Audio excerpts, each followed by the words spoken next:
Everybody. Today we're going to talk about this lab that I developed because I don't know about you, but I have a lot of students in my classroom who are special ed or are unidentified as special ed, lack skills or lack vocabulary, are not learning what they learned or supposed to have learned in previous grades. And so I've had to develop a lot of activities to reinforce but yet progress at the same time. These are some of the things that your students will learn with this activity. It's very cute. Basically what we're going to do is we are going to make food chains and food webs, and then out of manipulatives, and then from that we're going to make a lot of new thoughts and new ideas pushed forward. One of the things I love about this activity is that it's manipulatives. And so the students interact with each other. They're not just in their own head filling out a PowerPoint or answering questions online, but they have to discuss. And the manipulatives become this thing to have a conversation about. Well, could we put the arrow here? Could this also eat that? It says it eats rats. Could it also eat mice? All these kinds of conversations that occur that would not happen if you were just doing a worksheet. The manipulative piece changes the dynamic within the classroom. Here are some of the manipulatives that students would be using if they had the desert biome.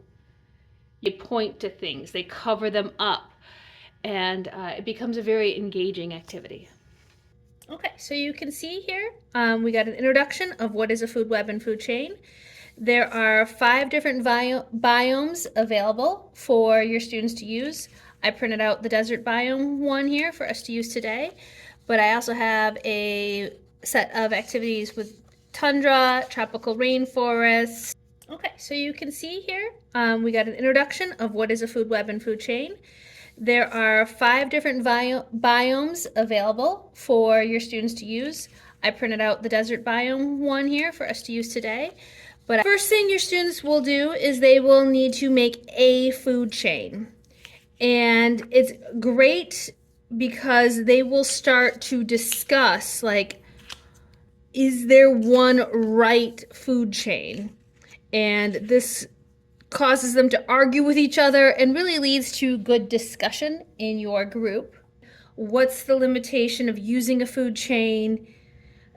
Because we can't see all the possibilities in an ecosystem. So here's an example of a food web that is actually not complete. I didn't use all the arrows. I try to give the kids a ton more arrows because I like them to make a nice, messy ecosystem. Then I ask them questions like, well, what happens if that one dies? And then they've got to talk about, well, this will have lack of food. If it can eat other things, then the numbers of those things would go down. We talk about what if an invasive species came in that ate this one thing out of existence, how would that impact it? We would look at which organism is the most limited in its food options as a potential endangered species someday. This resource is very special education friendly. It's got an engaging visual appeal. There's lines indicating where the questions are with enough spacing for students with large handwriting to write in. The vocabulary is reinforced throughout without it being overly redundant for the students who mastered the concepts in an earlier grade. You can see from the types of questions that are asked that the lab is going to really pre-teach a lot of concepts that you might normally cover in an ecology unit. They invite the kids to use the manipulatives and touch the manipulatives as they come up with the answers to these questions. It generates a lot of discussion as the group because of the manipulatives. This is an easy lab setup. You can reuse the materials each year. You'll notice they talk about how it really helps those special ed students and the ELL students. So I hope you enjoy the activity, and please message me with any questions you may have or suggestions after you try the lab. Thank you so much. Have a great day.